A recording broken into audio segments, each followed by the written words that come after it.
Hello, Moondog here, and welcome to another VR review, because I'm playing catch-up all of a sudden. Look, welcome to another VR review, and this time, this will be Battleship Yamato. And, without further ado, let's get in. So, the immersion of Battleship Yamato, I really actually did enjoy the immersion of it. You really felt like two things. Either you felt like a new general who just now getting aboard his new acquired ship, Yamato, or you felt like a tourist and you had this wonderful opportunity to explore which I think I'm delving into the concept, but we'll cross that bridge in a second, which you get to explore this wonderful ship and understand its ins and outs. Versus, what people do on it and so on and so forth. So the immersion was really good. Just even getting on the boat and heading to the boat was an experience itself. Like, oh my god, you actually see and kind of feel like, man, that this what soldiers really go through as they're heading there.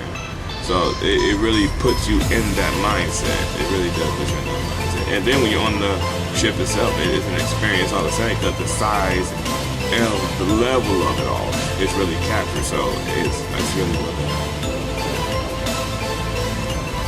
So now the gameplay of it, which the gameplay mechanics are obviously simple, point click, but like the actual interaction with the gameplay, it was really good, because you actually got to like really get into high level details, like how the shit was made, what does what, and what's the purpose of something, where sometimes you would look at it and be like, what's the purpose of this much ship where all your information is here while something is here? And you actually learn that some things, like obviously the commander get the final say so, but each part of that ship is ran by somebody.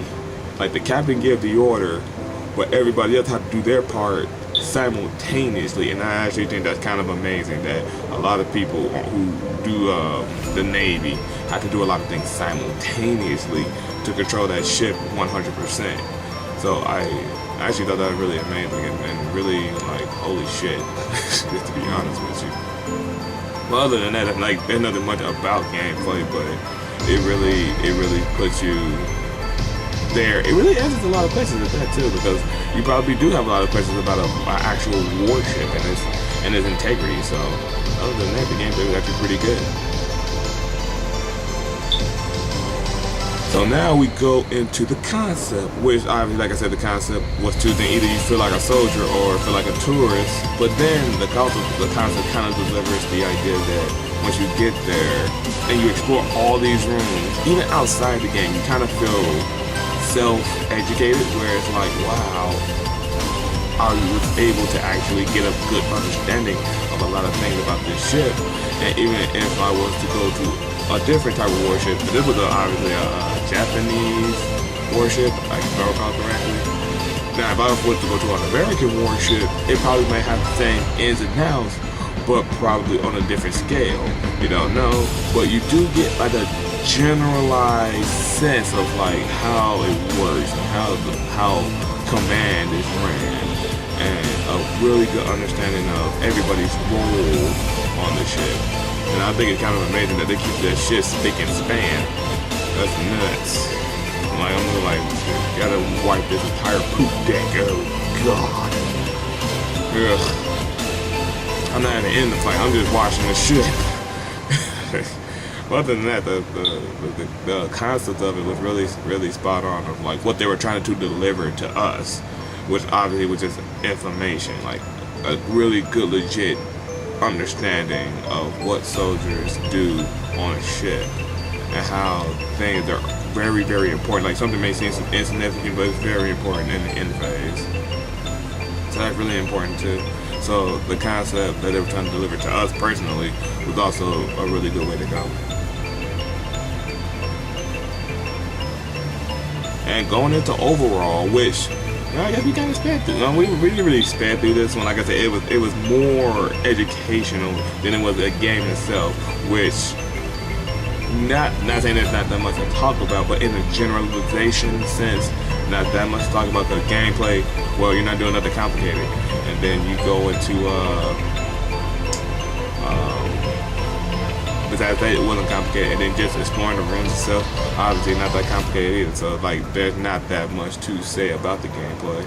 But the overallness of it all, it was actually pretty good for a self-educational reason.